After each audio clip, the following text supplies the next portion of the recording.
Absorption हम पहले पढ़ चुके हैं, कोलाइडल स्टेट इस समय पढ़ रहे हैं। और कोलाइडल स्टेट में आपको कोलाइडल सॉल्यूशन क्या होता है, ट्रू सॉल्यूशन क्या होता है, सस्पेंशन क्या होता है, ये पिछले क्लास में क्लियर कर दिया गया है। फिर भी अगर कोई डाउट होती है तो आप डिस्कशन कर सकते हैं। आज जो आप पढ़ने जा रहे हैं classification of colloids, classification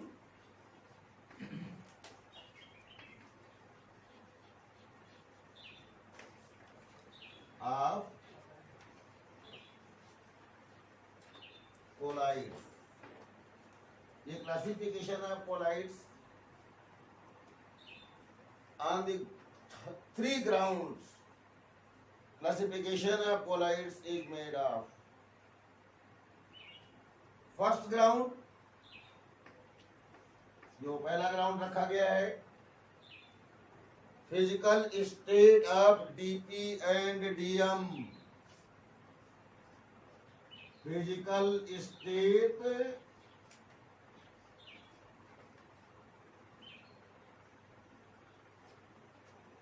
of dispersed phase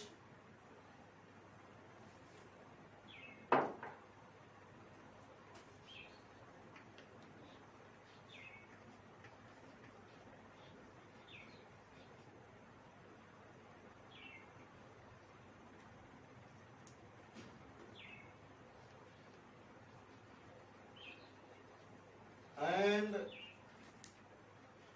dispersion medium।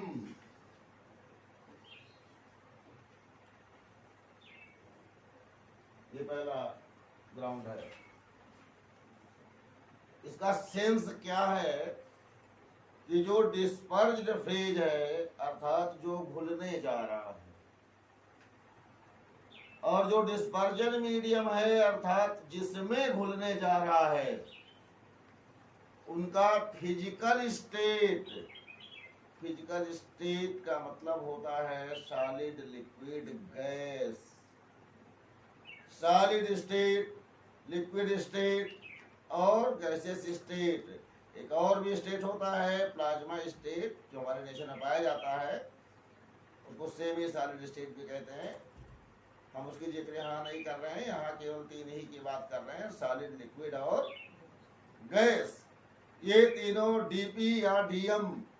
देखो भाई एक बात बता देना, डिस्पर्ज्ड फेज और डिस्पर्जन मीडियम को हम शॉर्ट में डीपी और डीएम कह रहे हैं। उसे आप कहीं एक बार पूरा क्लियर लिख लीजिए। जैसे यहाँ हमने डिस्पर्ज्ड फेज और डिस्पर्जन मीडियम, डिस्पर्जन मीडियम के लिए हमने डीएम लिख दिया शॉर्टकट में। इसे स्पीडली कभी बच्चे लिखते हैं तो डिस्पर्जन मीडियम डीएम भी लिख देंगे या डीपी लिख देंगे शॉर्ट फॉर्म में। लेकिन जब शॉर्ट फॉर्म में लिखेंगे तो कैपिटल लेटर में डी और पी लिखेंगे, पूरा लिखेंगे तो बीच में ऐसे लिखा जाता है। एंड डिस्पर्जन मीडियम, डिस्पर्जन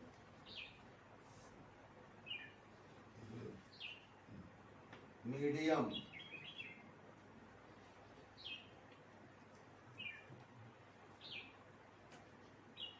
तो ये डिस्पर्ज्ड फेज जो था ना, ये शॉर्ट फॉर्म में आपको तैयार कराने के लिए मैंने पहले बता दिया कि डीपी लिख दिया आपने। अब ये डिस्पर्जन मीडियम है, इसे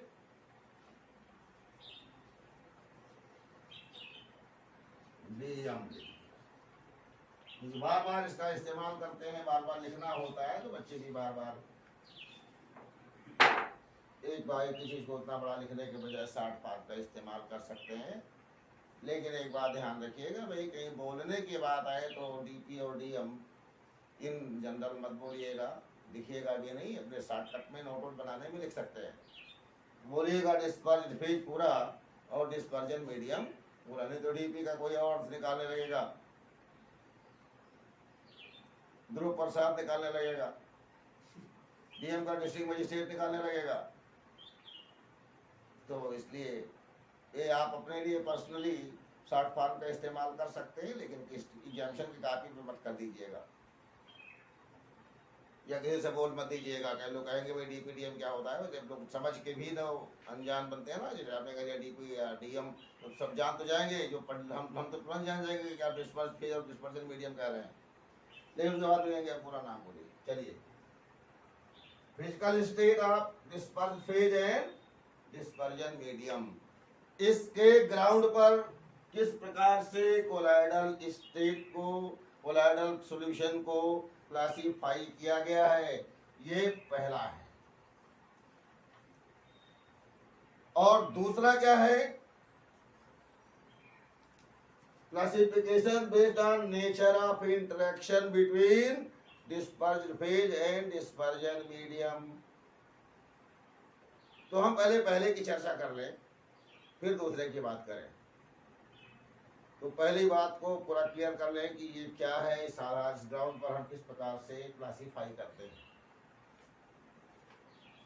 फिजिकल स्टेट में देखिए बेटा, एक खास बात बता दें आपको, कुछ सोचना पड़ता है थोड़ा सा, इतना तो आपने लिख ही दिया होगा, हम इस जगह को साफ कर देते हैं, एक बार में पूरी जगह की जरूरत है, इतना नोट कर लिया होगा कि हम पढ़ रहे हैं इस समय physical state of disperse phase and dispersion medium.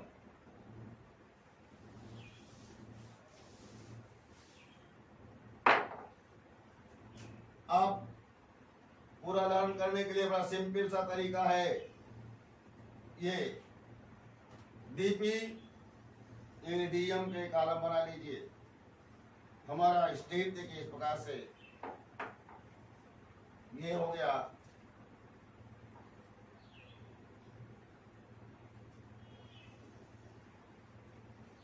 इसमें मैं लिख दिया डिस्पर्जन मीडियम,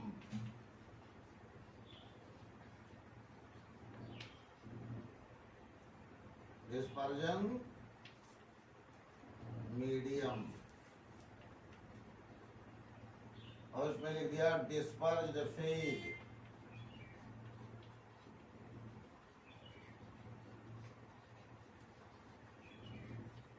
आपने किस पर बात किया है, फिजिकल स्टेट पर बात किया है। फिजिकल स्टेट एक बार सॉलिड होगा,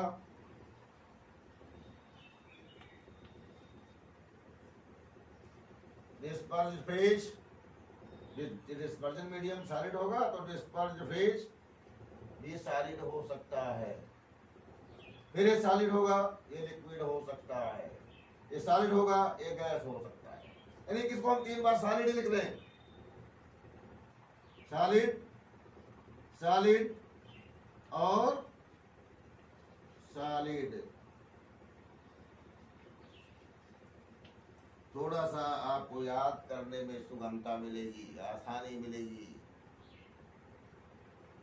अगर डिस्पर्जन मीडियम सॉलिड हो, अब डिस्पर्जन मीडियम आपको सॉलिड दोबारा नहीं लिखना रहेगा ना, क्योंकि सॉलिड आपने 3 के साथ मिल दिया। सॉलिड में अगर डिस्पर्ज्ड फेज भी सॉलिड ही हो, घोलने वाला भी सॉलिड और घोलने वाला भी सॉलिड, अर्थात दोनों एक दूसरे में मिलने जा रहे हैं, दोनों सॉलिड ही हैं। जानते हैं ग्लास अर्थात कांच, कांच सबने देखा होगा, कैसे बनता है ये नहीं जानते हैं। ये बनता कैसे है, sodium carbonate, calcium carbonate, zinc carbonate जैसे सॉलिड से बालू के साथ, बालू को जानते ही होंगे बच्चे, जो नहीं जानते ना, SiO2, silica, silicon dioxide, silica भी कहते हैं, सिलिकॉन डाइऑक्साइड भी कहते हैं, फार्मूला SiO2 लिखते हैं केमिस्ट्री में, और हम लोग उसी को रेत अर्थात बालू अर्थात स्टैंड बोलते हैं। इन दोनों को एक साथ, देखिए बालू कैसा होता है, सॉलिड होता है, और कैल्शियम कार्बोनेट या जिंक कार्बोनेट क्या होता है, सॉलिड होता है। एक साथ पिघलाते हैं, ये दोनों सॉलिड से नहीं मिल जाते, आप जानते हैं, पहले पिघला देंगे। On their melting point both will be melted and after cooling of that liquid The substance obtained is called as glass. किसी भी प्रकार के कांच को बनाने के लिए सिलिकॉन डाइऑक्साइड अर्थात SiO2 तो आवश्यक होता है, लेकिन उसके साथ जो हम दूसरा ऑक्साइड लेते हैं जिसकी नेचर बेसिक होती है, जिंक कार्बोनेट हो, क्रोमियम कार्बोनेट हो, या इसी प्रकार से लेड का कार्बोनेट भी ले सकते हैं, कैल्शियम कार्बोनेट हो, ये सब्सटेंस हमेशा बेसिक होता है। और SiO2 कैसा होता है? एसिडिक होता है। तो ये जब आपस में मिल करके जो हमें एक मिक्सचर जो पहले पिघल गए, पिघलने के बाद जो लिक्विड मिला तरल पाक में, उसके बाद जो उसको ठंडा करेंगे तो ग्लास मिलेगा। उसी ठंडे पदार्थ को जिस बर्तन जो वेसल बनाना है, जो भी चीज बनानी है, उसके सांचे में आप गिरा देते हैं ना, तो जब ठंडा होगा तो उस प्रकार का एक बर्तन या कोई मूर्ति या जो भी बनाना चाहते हैं वो मिल जाता है। ये ग्लास के बारे में शॉर्ट में मैं नहीं इसलिए बता रहा हूँ कि ग्लास, क्योंकि आप ग्लास जान जाएंगे लेकिन समझ नहीं पाएंगे कि ग्लास कैसे सॉलिड में सॉलिड हुआ। तो अब तो आपको कोई परेशानी नहीं रह गई कि सॉलिड में सॉलिड कैसे हुआ। क्यों भाई? हमने क्यों लिख दिया glass? Glass is one of the example. यहाँ पर आप एग्जाम्पल लिखेंगे,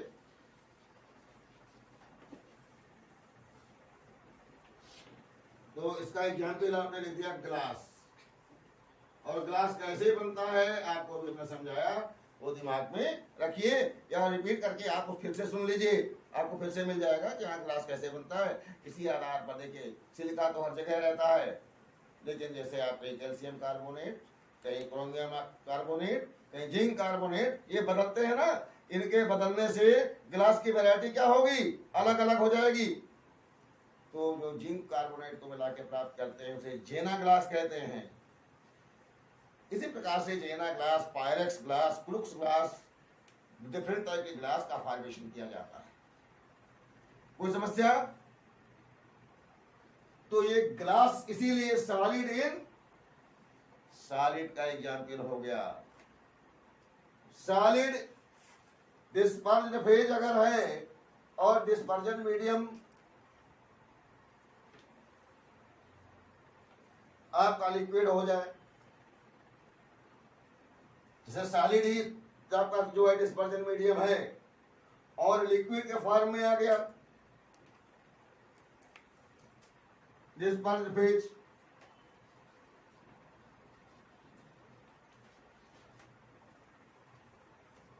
ये जो आपका डीपी है वो लिक्विड हो गया। तो जो आपका सॉल्यूशन बनता है, जो कॉमन एग्जाम्पल जो बनते हैं उनको जानते क्या कहेंगे? उनको कहेंगे जेल। क्या कहेंगे? जेल। हाँ, यहाँ पर एक कॉलम और चाहे ले लीजिए कि कहा क्या जाता है, उसके बाद एग्जाम्पल ले लीजिए। तो उन्हें क्या उत्तर में क्या दिया जाता है? नेम्स जो कोलाइट के नेम ऑफ कोलाइट, क्योंकि मिक्सचर से क्या मिलता है उसके बाद तक यहाँ एग्जाम्पल लिखिए। चारों कॉलम होना चाहिए। ये ग्लास हो गया। और तब ये सॉलिड, और जब सॉलिड में मिला रहता है तो उसे कहते हैं सॉलिड साल। और जब लिक्विड सॉलिड में मिलता है, डिस्पर्ज फेज मतलब मिलने वाला, तो उसे कहा जाता है जेल। जब डिस्पर्ज्ड फेज लिक्विड हो और डिस्पर्जन मीडियम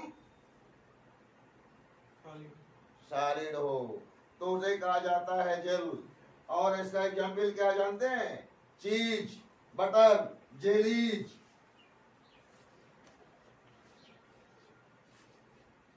चीज का मतलब जानते हो क्या होता है? चीज माने पनीर। बटर, बटर भी जानते होंगे क्या होता है? मक्खन, एक्सेट्रा। और जो जेली आप खाते हैं वो भी चीज, बटर एक्सेट्रा, उसमें क्या होता है कि सॉलिड में लिक्विड डिजॉल्व होता है, डिस्पर्ज फेज लिक्विड, और जो डिस्पर्जन मीडियम है वो सॉलिड स्टेट में रहता है। और जब डिस्पर्जन मीडियम सॉलिड हो और डिस्पर्ज फेज गैस हो, तब भी उसे सॉलिड सॉल बोलते हैं। देखिए ये भी, ये यहां पर गैस है,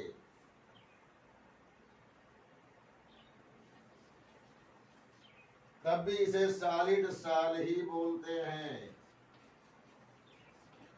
बहुत अच्छी बात यह है कि दिमाग में आपको यहाँ पर देखिए दो चीजें एक साथ मिल रही हैं कि अगर सॉलिड में सॉलिड मिलता है तो भी कोलाइड क्या कहलाता है, सॉलिड सॉल, और अगर सॉलिड में गैस मिला हुआ होता है तो भी क्या कहते हैं, सॉलिड सॉल। फोम, रबर, क्यूमिक स्टोन, ये इसके एग्जाम्पल्स हैं। फोम या रबर लाइक सब्सटेंसेस, सॉलिड में गैस होता है। ये सॉलिड सॉल के एग्जाम्पल है। देखिए एक बार में आपने बताया तब ये स्थिति होती है जब डिस्पर्जन मीडियम सॉलिड हो। अब जानते हैं सेकेंड राउंड में क्या करेंगे, डिस्पर्जन मीडियम में केवल लिक्विड लिख देंगे।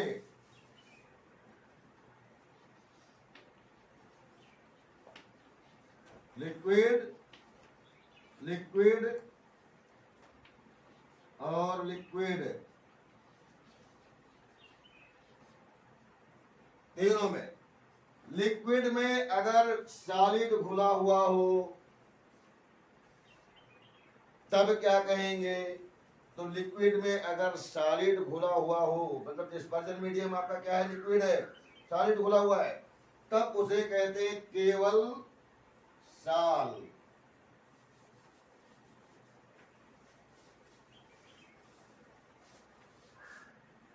तब उसे केवल सॉल कहा जाता है। जब लिक्विड में सॉलिड घुला हो तो क्या कहेंगे, सॉल। और ये क्या एग्जाम्पल है, पेंट, सेल फ्लूइड,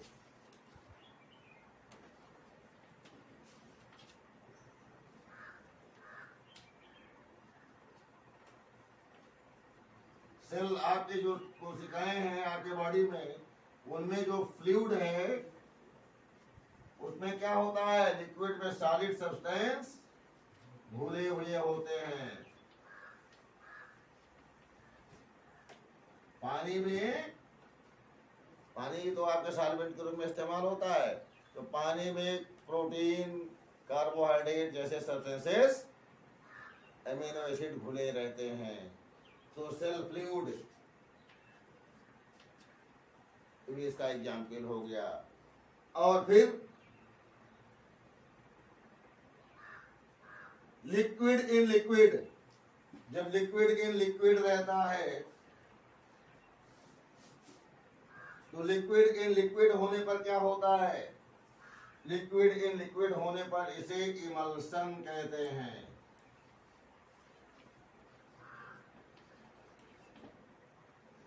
और इमल्सन का बहुत बढ़िया एग्जाम्पल है मिल्क।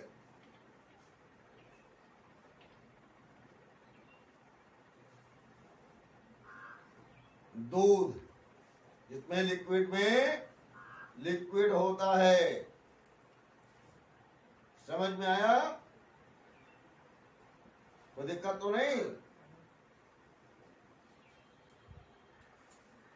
तो ये मिल्क इसका कॉमन एग्जाम्पल है।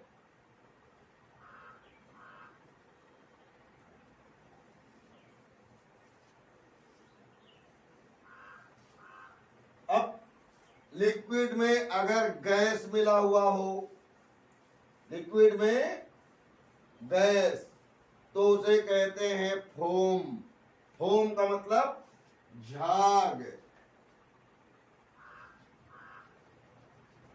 अब कपड़े धुलते हैं, जो झाग बनता है साबुन से, सर्फ से, वो फोम का रहता है। दाढ़ी बनाने वाली क्रीम या कपड़े धुलने वाले, तो यहाँ पर आप फ्रॉथ लिख दीजिए, एक्सेट्रा। इस प्रकार से अगर डिस्पर्जन मीडियम लिक्विड हो, तो solid, liquid, gas, disperse phase हो, तो उन्हें क्या कहेंगे? सॉल, इमल्सन और फोम। और उनके एग्जाम्पल्स ये हो गए। अब अगली बात सुनिए, अगर गैस हो, ध्यान से समझिएगा, साफ करते हैं। तो ये साफ करने के बाद देखिए, अगर डिस्पर्जन मीडियम गैस हो, तो गैस अगर है, ध्यान से समझे, गैस गैस गैस 3 बार आपने लिख दिया, और गैस में एक बार सॉलिड आप बोल रहे हैं, डिस्पर्ज फेज के फॉर्म में इस्तेमाल कर रहे हैं, एक बार लिक्विड इस्तेमाल कर रहे हैं, और एक बार गैस इस्तेमाल कर रहे हैं। जरा ध्यान से समझिए कि क्या गैस में गैस मिलाकर कोई सॉल्यूशन बनाया जा सकता है कोलाइड? सवाल ही नहीं उठता। ये तो होमोजीनस मिक्सचर बनेगा, हेट्रोजीनस मिक्सचर बनेगा नहीं।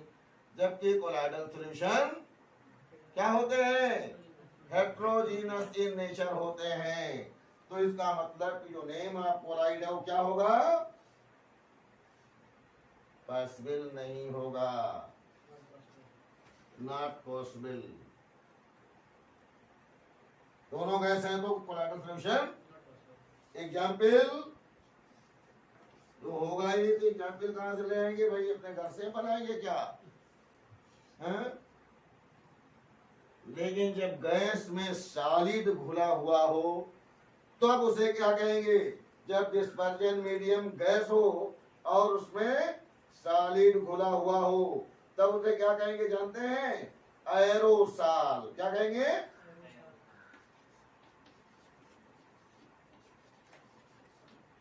और एरोसॉल का जो एग्जाम्पल है, स्मोक,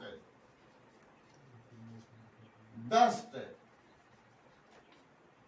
etc।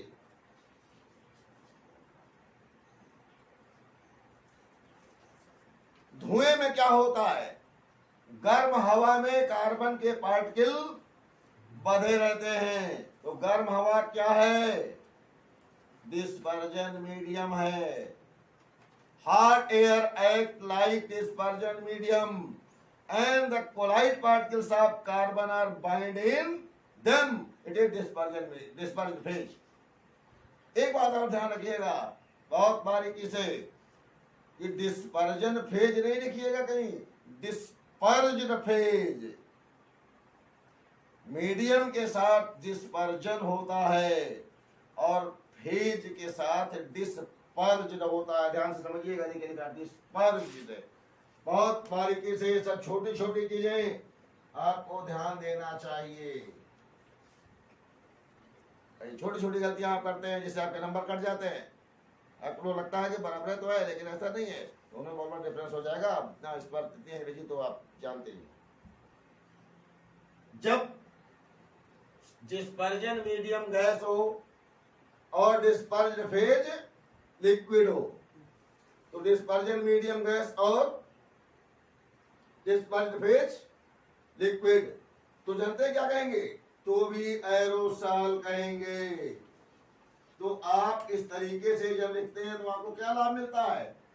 आप समझ जाते हैं क्या आराम मिला आपको, कि जब गैस डिस्पर, तो एक तरीके से जो ये होता ही नहीं, तो इसे आप वॉश कर दीजिए ना, तो ज्यादा अच्छा रहेगा। ऐसे क्या फायदा, अपने काफी गंदी करेंगे, काफी पर मत लिखिए। डिस्पर्जन मीडियम गैस जब होगा तो डिस्पर्ज फेज केवल सॉलिड या लिक्विड होगी। देखिए याद हो गया। और जो सॉल्यूशन मिलेगा हमें कोलाइड, उसका जो नाम होगा उसको केवल एरोसॉल ही कहेंगे। चाहे हवा में, एयर में, गैस में, चाहे सॉलिड घुले तो भी एरोसॉल, और गैस में अगर लिक्विड घुले तो भी एरोसॉल। कोई प्रॉब्लम? आराम से आप, कोई परेशानी हो बताओ। अब यहाँ क्या आराम मिल रहा आपको? सॉलिड में सॉलिड मिला तो भी सॉलिड साल, और सॉलिड में गैस मिला तो भी सॉलिड साल। तो आपको सुगमता हो गई कि नहीं याद करने में? नाम आसानी से याद हो रहे हैं कि नहीं हो रहे? सॉलिड में अगर लिक्विड मिलता है तो साल कहेंगे, केवल सॉलिड नहीं बोलेंगे। और लिक्विड में जब सॉलिड मिलता है तो उसे जेल कहते हैं। साल और जेल, लिक्विड में सॉलिड तो जेल, और सॉलिड में लिक्विड तो देखिए लिक्विड में जब सॉलिड है तो उसको साल कहेंगे। ठीक, कंफ्यूजन तो नहीं? तो पढ़ रखा है आपने, देखिए ऊपर आप क्लियर कर लीजिएगा। तो इस आधार पर आपने देखा कि 8 प्रकार के कोलाइडल सॉल्यूशन पॉसिबल हैं।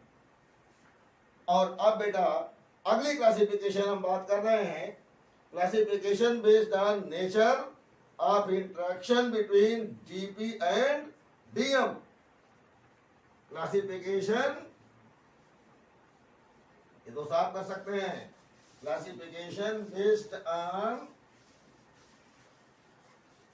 इंटरेक्शन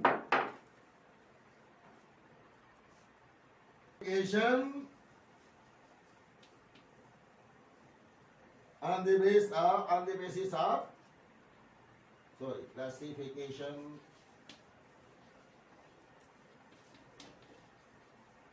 of colloid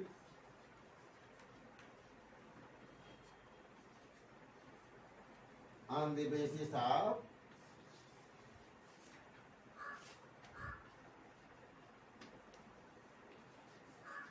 इंटरेक्शन मतलब आकर्षण होता है,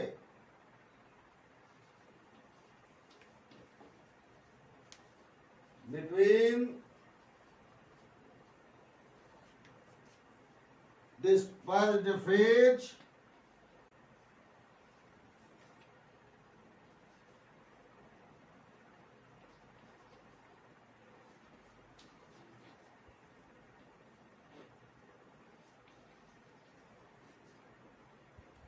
and dispersion medium।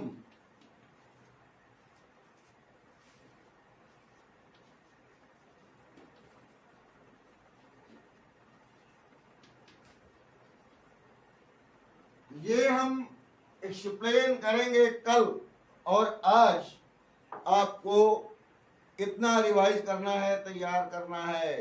इसमें से क्वेश्चन पूछे जाते हैं, आप आगे इसी के तुरंत पढ़ेंगे इंडेक्स क्वेश्चन, उसके साथ एक्सरसाइज में क्वेश्चन मिलेंगे। तो क्वेश्चन जब आएगा तो हम आपको समझा देंगे, वैसे आप इसी का हेल्प लेंगे तुरंत आपको मिल जाएगा, सोल्यूशन आप तुरंत बता सकते हैं स्वयं। तो आज हम यहीं पे बंद करते हैं। थैंक यू वेरी मच, धन्यवाद। सी यू अगेन।